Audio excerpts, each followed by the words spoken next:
तो भाई आज जो हमने टॉपिक कवर अप करना है वो हमारा टॉपिक जो है वो मैग्नेटिज्म से रिलेट करता है। ठीक है। और लेट्स सी हम इधर से इसको ओपन अप कर लेते हैं।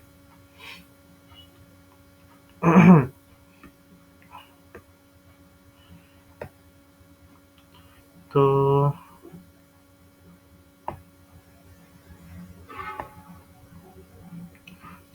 कल हमने जो चीज़ें डिस्कस करी हैं जल्दी से उसको एक ओवरव्यू देते हैं और उसके बाद फिर हम आगे बढ़ते हैं।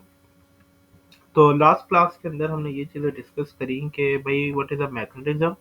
और मैग्नेटिज्म हमने ये बात की थी, magnetism is due to the movement of charge particles. आपके चार्ज पार्टिकल मूव करते हैं तो उनकी वजह से जो आपकी एक खास किस्म का नेचर उनके अराउंड क्रिएट होता है, खास किस्म के फील्ड उनके अराउंड क्रिएट होते हैं जिसे हम मैग्नेटिक फील्ड बोलते हैं।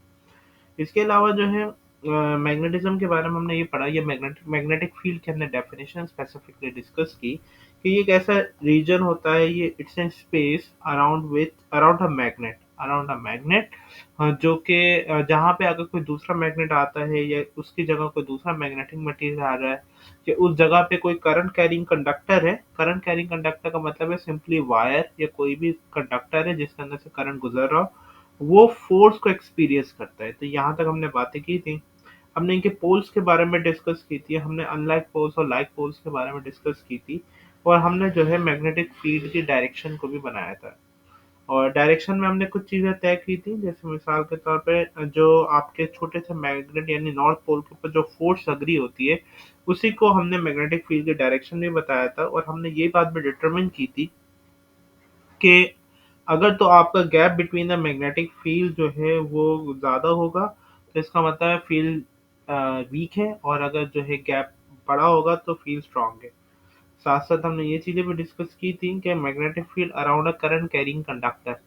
तो अगर कोई कंडक्टर है जो कि स्ट्रेट आपका सीधा जा रहा है जो कि एक वायर है तो उसके अराउंड दो केसेस होते हैं, इट कैन गो अपवर्ड्स और इट कैन गो डाउनवर्ड्स। हमने इसको फाइंड आउट करने के लिए एक रूल को समझा था, that is called right hand grip rule. और right hand grip rule for the straight wire, यानी जो आपके यहाँ पे ये बने हुए स्ट्रेट वायर्स हैं, ऑफ कोर्स इनके around circular magnetic field create हो रही है। और इसका तरीकेकार ये होता था, right hand grip rule thumb हम लोग जो है करंट के डायरेक्शन में एडजस्ट करते थे और आपका कर्ल ऑफ द फिंगर जो है, जो आपकी ग्रिप थी वो आपके मैग्नेटिक फील्ड की डायरेक्शन बताया करती थी।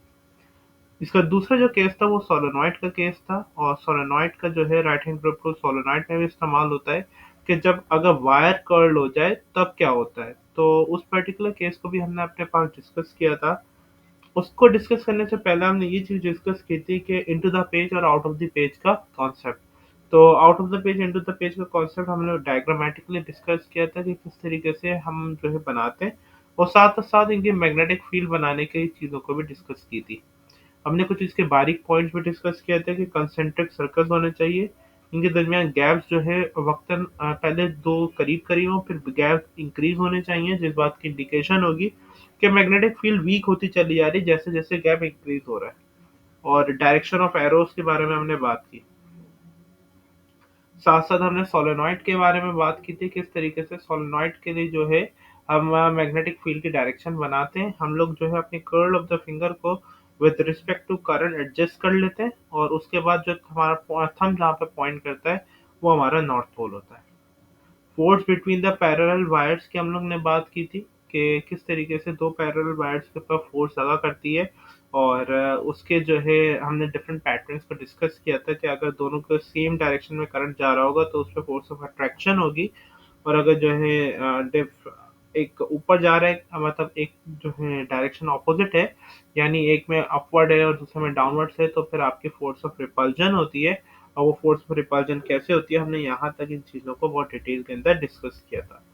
तो बेसिकली लिखने के रिस्पेक्ट से तो इतना कंटेंट नहीं था, लेकिन समझने के रिस्पेक्ट से बहुत ज़्यादा कंटेंट था। तो आज जो हम चीज़ डिस्कस करेंगे, और मैं ये भी चाहूँगा आप लोग के साथ साथ ये करते रहें ताकि आप लोग के नोट्स साथ साथ प्रिपेयर होते रहें। ठीक है। आई रियली वांट कि आप लोग के नोट्स साथ साथ आपके बने। ठीक है। और ये हम लोग अपनी जो है स्टेशनरी वगैरह अरेंज कर लीजिए और साथ साथ करते रहेंगे हम लोग। तो सबसे पहले जो है हमारा जो पहली चीज़ है that is called force on a current carrying conductor in a magnetic field।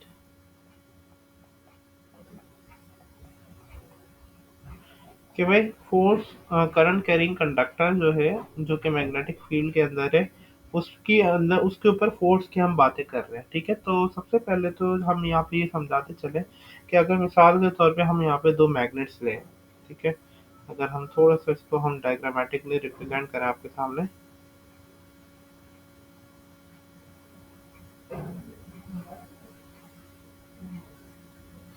ठीक है,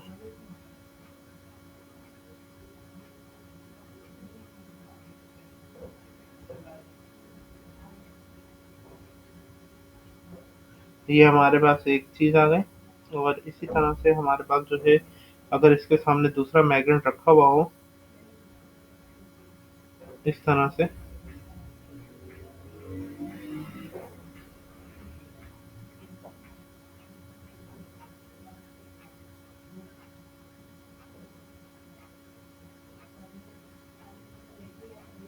ठीक है, और ये हमारा जो है बेसिकली नॉर्थ पोल हो, और यहाँ पे हमारा साउथ पोल हो।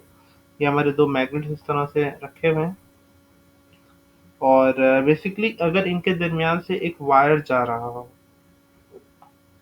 ठीक है,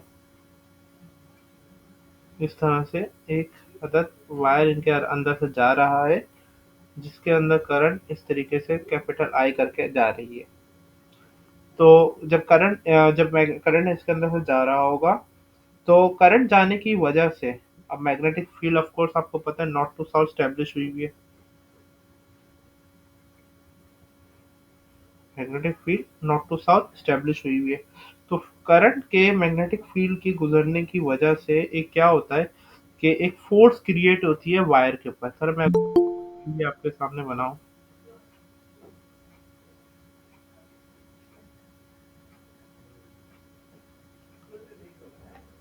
इस किस्म की मैग्नेटिक फील्ड थी। तो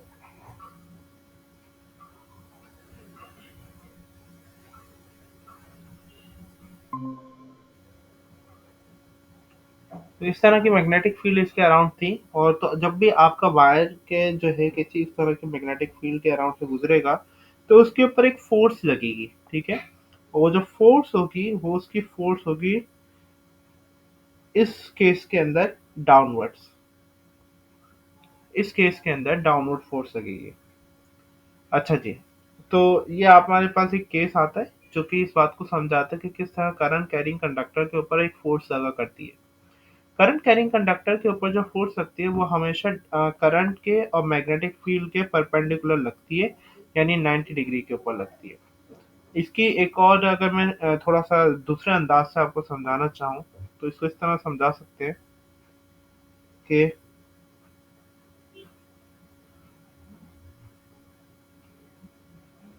मिसाल के तौर पे ये हमारा एक तरफ नॉर्थ है, दूसरी तरफ हमारा साउथ है। ठीक है, दो चीजें हो गई, एक नॉर्थ एक साउथ है, और ये हमारा बेसिकली एक अदद जो है वायर है। और वायर की खसूसियत ये है, wire is into the page. इसका मतलब ये हुआ कि वायर जो है इसके अंदर जा रहा है। ठीक है, मतलब आपके सामने जो पेज लगा हुआ है, जो आपके सामने जो स्क्रीन आई हुई है, इसका मतलब वायर इसके अंदर जा रहा है, क्योंकि हमें क्रॉस दिख रहा है ना। अच्छा, अब जब भी कोई चीज वायर जो है स्ट्रेट वायर इसके अंदर जाता है, तो उसके अराउंड जो मैग्नेटिक फील्ड प्रोड्यूस होती थी, वो हमारी एक सर्कुलर मैग्नेटिक फील्ड होती थी। और सर्कुलर मैग्नेटिक फील्ड के साथ उसकी एक पर्टिकुलर डायरेक्शन भी होती है, और इसमें जो डायरेक्शन हमारी है that is called anti clockwise direction. ये चीज मैं आपको ऊपर ऑलरेडी पढ़ा चुका हूँ, इसको ओवरव्यू कराया हुआ है मैंने अभी। साथ साथ क्या होता है, साथ साथ ये होता है कि सर ये तो क्लॉकवाइज है ना? जी दोबारा बोलना बेटा। ये क्लॉकवाइज डायरेक्शन है ना? हाँ हाँ, ये क्लॉकवाइज डायरेक्शन है। है। ठीक है, ये क्लॉकवाइज डायरेक्शन है। और अब जो है हम बेसिकली बनाना चाह रहे हैं कि किस तरह अब सारे मैग्नेट्स की जो, ये तो मैग्नेटिक फील्ड किसकी थी, ये मैग्नेटिक फील्ड वायर की थी। अब मैं मैग्नेटिक फील्ड किसकी बनाना चाह रहा हूँ? अब वो मैग्नेटिक फील्ड बनाना चाह रहा हूँ जो north to south magnetic field magnets की जाएगी। तो वो इस तरह का बिहेवियर शो करेगी।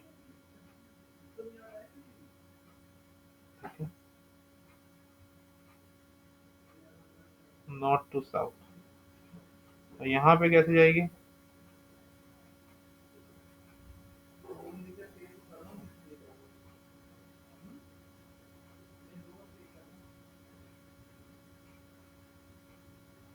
इस चीज को गौर किया आपने? North to south. अच्छा, एक चीज मेरा गौर करने वाली है इसमें यहाँ पे। क्या चीज गौर करने वाली है? गौर करने वाली ये चीज थी कि मिसाल के तौर पे अगर मैं थोड़ा सा रिकॉल कराऊं तुम लोग को तो तुम्हें समझ में ज्यादा अच्छे से आएगा कि जब जो है हमारी मैग्नेटिक फील्ड में ये वाले जो दोनों हिस्से होते थे, ये ऑपोजिट होते थे तो अट्रैक्शन होती थी। लेकिन जब यहीं पे ये दोनों हिस्से हमारे चेंज हो जाते थे, तो इनकी मैग्नेटिक फील्ड कंबाइन होके हमारी एक पे क्या लगाती थी? रिपल्सिव फोर्स लगाती थी, यानी इन लोग को क्या करती थी? एक दूसरे से धक्का दे के दूर करती थी। अब यही वाली चीज तुम अगर यहाँ पे समझो इस पॉइंट के ऊपर, ये चीज, तो तुम्हें एक चीज का अंदाजा होगा क्योंकि ये दोनों सेम डायरेक्शन के अंदर है। तो सेम डायरेक्शन के अंदर होने की वजह से यहाँ पे ये क्या करेंगे? रिपेल करेंगे, यानी ये इसको धक्का देगा और रिपेल करके क्या करेगा? एक अदद फोर्स लगाएगा, वो भी किस तरफ? डाउनवर्ड। तो ये फोर्स इस डायरेक्शन में इस दफा लगेगी, और फोर्स की डायरेक्शन में बना देता हूँ यहाँ पे, ये आपकी फोर्स एफ है। अच्छा, एक और खुसूसी तरीके से हम लोग इसको याद रख सकते हैं, जैसे मिसाल के तौर पे एज एन इलास्टिक बैंड। जैसे मिसाल, जैसे यहाँ पे आप देख रहे हो कि किस तरीके से इलास्टिक बैंड जो है बेंड कर रहा है। ठीक है, बेंड कर रहा है, और ज्यादातर जो बेंड कर रहा है वो इस वाले पार्ट के अंदर बेंड कर रहा है। तो ये बेसिकली यहाँ का जितना भी हिस्सा है, ये इसको इस डायरेक्शन के अंदर एज ए इलास्टिक बैंड धक्का दे सकता है, और धक्का दे के आगे की तरफ करेगा। ठीक है, और बेसिकली जो फोर्स लगेगी फिर इसमें डाउनवर्ड लगेगी। ये दो तरीके तो मैंने आपको समझाए। इसका एक और तीसरा तरीका होता है आपका, वो कहलाता है आपका Fleming's left hand rule. Fleming, sorry spelling गलत हो गई,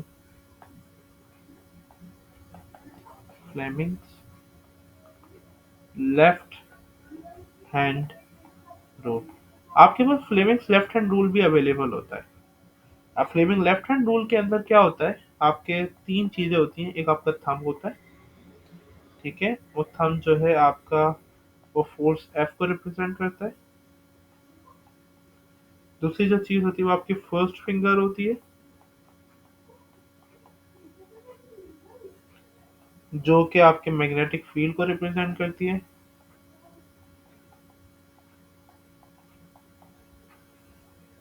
मैग्नेटिक फील्ड की जो सिंबल होता है बेटा, बी होता है, capital B.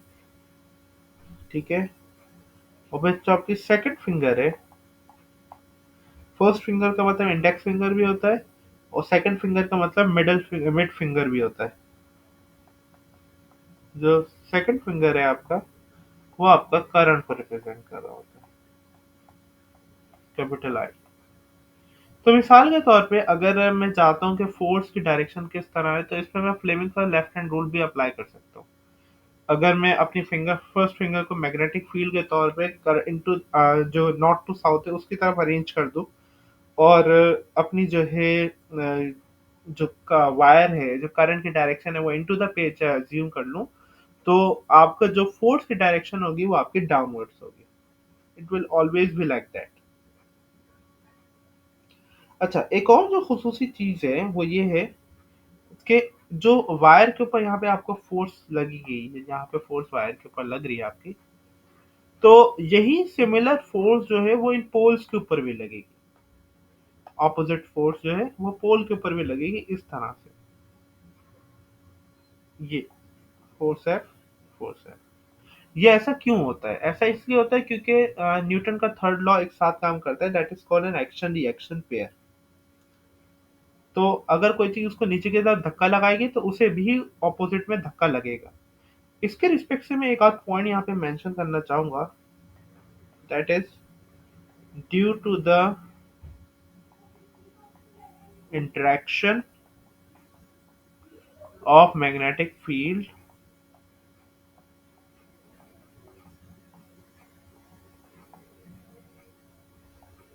of conductor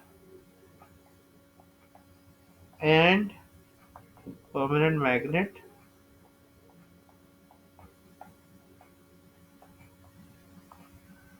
A force is produced इन दोनों चीजों के इंटरेक्शन की वजह से। तो यहाँ पे आप चीज देख रहे हैं, इसकी मैग्नेट, इसकी फील्ड और इसकी फील्ड के इंटरेक्शन की वजह वजह से क्या हो रहा है, एक फोर्स प्रोड्यूस हो रही है। हम उसी के बारे में लिख रहे हैं। A force is produce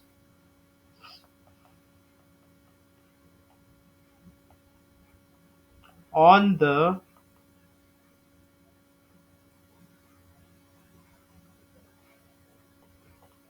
conductor,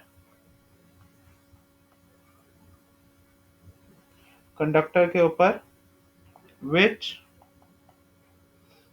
acts perpendicularly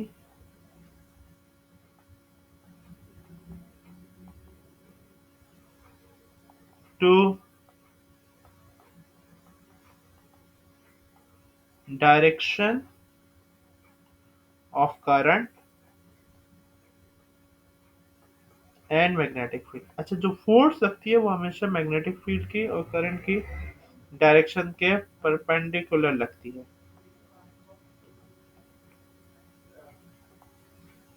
ये चीज यहाँ पे इंपॉर्टेंट है। ठीक है। इसके अलावा एक और चीज न्यूटन थर्ड लॉ के रिस्पेक्ट से भी लिखते हैं, क्योंकि जो चीज हमने यहाँ पे समझी न्यूटन थर्ड लॉ के रिस्पेक्ट से कि एक्शन रिएक्शन पे क्रिएट हो रहा है आपका, तो उसके रिस्पेक्ट से हम एक आध बातें अपने पास एज अ पॉइंटर नोट करते हैं। That is force is also experienced by magnets which is equal in magnitude but opposite in direction. Magnitude में तो इक्वल होती है, लेकिन क्या होता है, डायरेक्शन के ऑपोजिट होता है, और यही हमारा क्या है, न्यूटन थर्ड लॉ।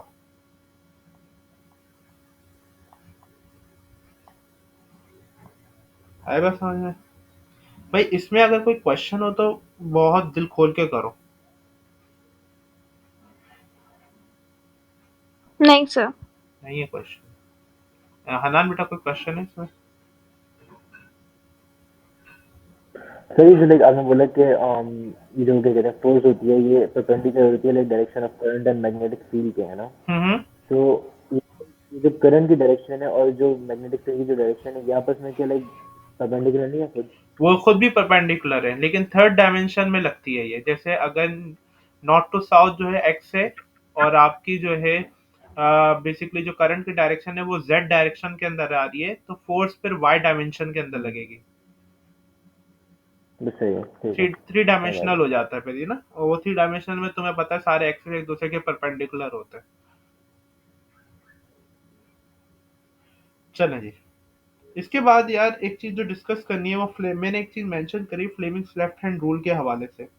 तो उसके रिस्पेक्ट से हम थोड़ी चीजें मेंशन करना चाह रहे हैं कि फ्लेमिंग लेफ्ट हैंड रूल कहाँ इस्तेमाल होता है, फ्लेमिंग्स राइट हैंड रूल कहाँ इस्तेमाल होता है। ठीक है। तो बेसिकली हम इसको देखना चाह रहे हैं, और इससे पहले कि हम उस कैटेगरी को मेंशन करें, मैं थोड़ा सा फ्लेमिंग्स लेफ्ट हैंड रूल के बारे में बताना चाहूंगा कि हम फ्लेमिंग्स लेफ्ट हैंड रूल को स्पेसिफिकली कहाँ पे इस्तेमाल करते हैं। ठीक है। तो फ्लेमिंग्स का जो लेफ्ट हैंड रूल है, ये बेसिकली एक तरीका होता है आपका डायमेंशन वो फाइंड आउट करने के लिए, direction find out, left hand rule. हम फ्लेमिंग्स का लेफ्ट हैंड रूल की बात कर रहे हैं। ठीक है। तो फ्लेमिंग्स का लेफ्ट हैंड रूल कहाँ होता है? Fleming left hand rule is applied when force is produced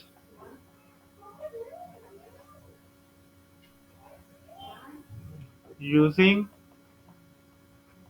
magnetic field and current. जब भी मैग्नेटिक फील्ड और करंट की वजह से फोर्स प्रोड्यूस की जाती है, वहां पे फ्लेमिंग्स लेफ्ट हैंड रूल इस्तेमाल किया जाता है।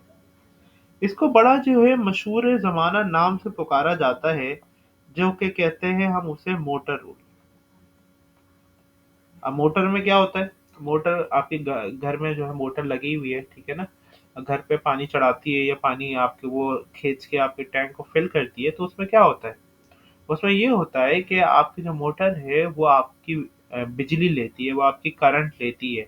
और उसके अंदर ऑलरेडी जो है मैग्नेट्स लगे हुए होते हैं, इलेक्ट्रोमैग्नेट्स लगे होते हैं, तो वो पे जो बिजली और करंट है, वो सॉरी बिजली है और यानी करंट और आपकी जो मैग्नेट्स है, वो दोनों मिलके उस मोटर को क्या करते हैं, रोटेट करना शुरू करते हैं, उस पे फोर्स लगाना शुरू करते हैं, जिसकी वजह से आपकी टंकी, आपका जो टैंक है, ओवरहेड वाटर टैंक या फिर अंडर वाटर स्टोरेज जो है, वो आपकी फुल हो जाती है।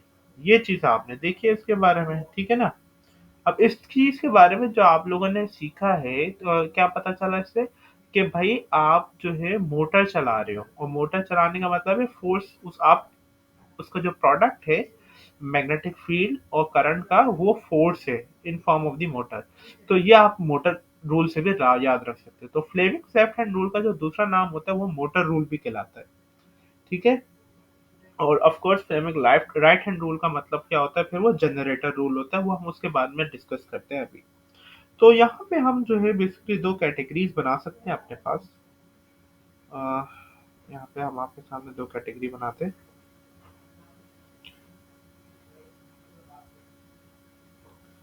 ठीक है?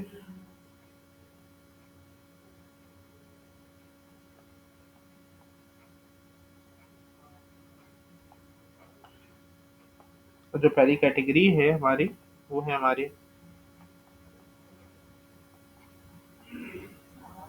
फ्लेमिंग्स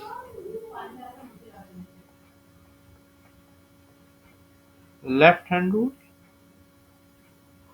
और दूसरा है हमारा फ्लेमिंग्स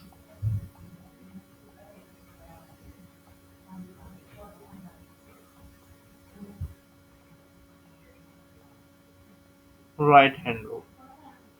दो हमने कैटेगरी बना ली अपने, एक फ्लेमिंग्स लेफ्ट हैंड रूल की, फ्लेमिंग्स राइट हैंड रूल की। दोनों के अंदर ही हमारा थंब होता है, दोनों के अंदर हमारी फर्स्ट फिंगर होती है, जो कि आपकी इंडेक्स फिंगर भी कहलाती है, और दोनों के अंदर हमारी सेकंड फिंगर होती है, जो कि हमारी मिड फिंगर होती है, ठीक है? जैसे हम यहाँ से कॉपी कर सकते हैं, और कॉपी करके यहाँ पे हम पेस्ट कर देंगे, ठीक है? अब इस चीज के अंदर क्या होता है, जो आपका थंब होता है वो आपका रिप्रेजेंट करता है force on a conductor,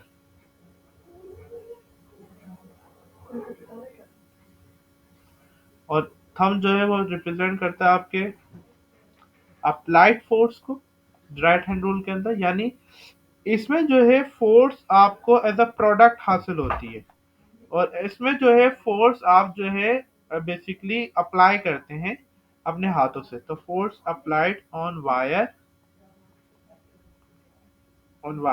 F, ये भी ऑफ कोर्स एफ ही इसका सिंबल होगा। जो फर्स्ट फिंगर है वो आपकी मैग्नेटिक फील्ड को रिप्रेजेंट करती है। ये थोड़ी सी याद करने वाली चीजें हैं, ये भी मैग्नेटिक फील्ड को रिप्रेजेंट करती है, जो कि कैपिटल बी से रिप्रेजेंट की जाती है। और जो हमारा करंट है,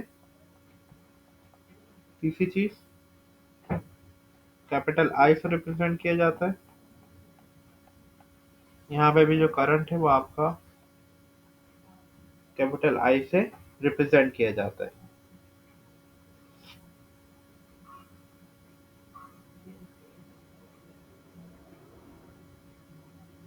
आगे बात करते हैं। अब हम चीजें को ये देखना चाह रहे हैं कि कौन कौन सी चीजें हमें नोन होती हैं। यहाँ पे क्या चीज नोन है और यहाँ पे क्या चीज नोन होती है, कि हमें अंदाजा हो जाए कि भाई हमने लेफ्ट हैंड रूल लगाना है या राइट हैंड रूल लगाना है। क्योंकि इसमें बच्चों को बड़ी कंफ्यूजन होती है कि इधर लेफ्ट हैंड रूल लगाएं या फिर राइट हैंड रूल लगाना है। तो जब यहाँ पे ऐसी केस आ जाए, तो यहाँ पे आपने जो है बेसिकली, जब जो चीजें अवेलेबल होंगी आपके पास, that will be magnetic field and current. जब आपको मैग्नेटिक फील्ड और करंट अवेलेबल हो, तब आपने फ्लेमिंग्स लेफ्ट हैंड रूल लगाना है। और जब आपके पास force, applied force and current available हो, सॉरी मैग्नेटिक फील्ड अवेलेबल हो,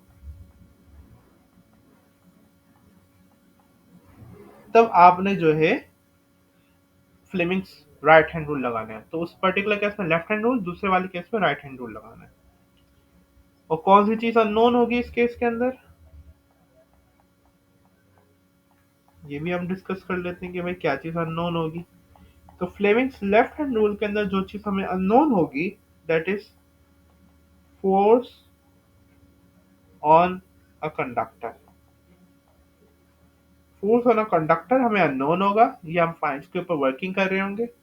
और फ्लेमिंग्स राइट हैंड रूल के अंदर हमें इंड्यूस्ड करंट जो है, ये हमें अवेलेबल नहीं होगा, हम इसके ऊपर वर्किंग कर रहे होंगे। थोड़ा हम एप्लीकेशंस के रिस्पेक्ट से भी बातें करते हैं इनकी।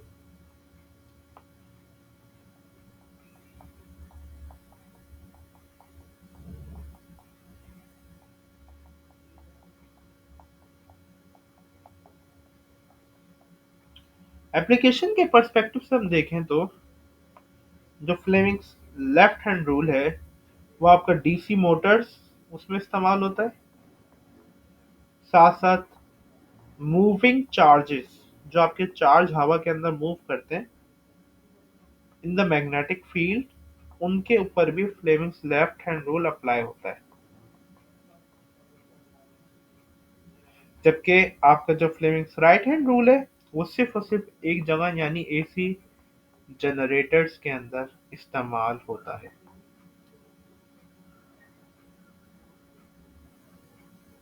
ये इस तरीके से चीजें काम करती हैं।